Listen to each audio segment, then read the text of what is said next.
Matang niya yun. Kaya kan dapat ito. Kita.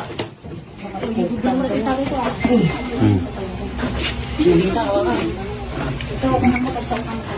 So, ito po mga kabayan, yung na-dislocate na paan ni brother na taga Binalunan, Pangasinan. Si brother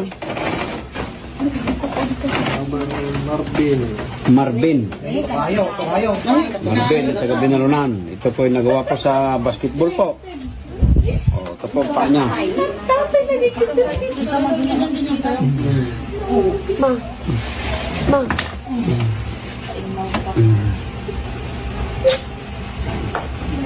Terus sampai basah.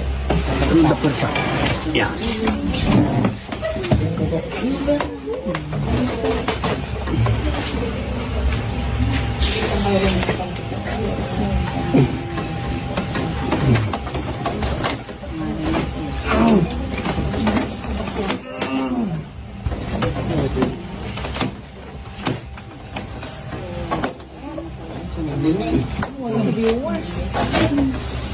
Narin na yung sa hindi kaya na.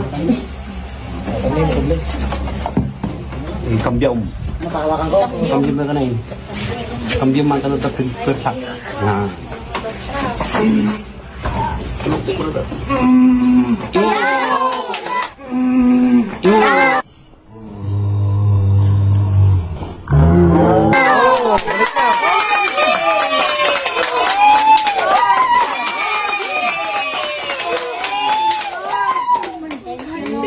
Balik na po. Balik na po. Balik na.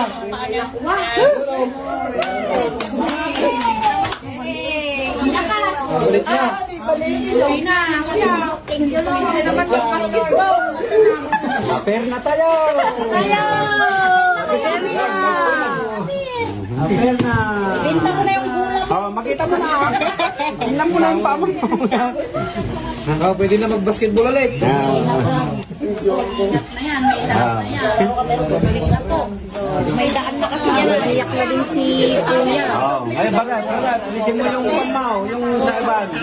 Oh, ano ngayon masasabi mo?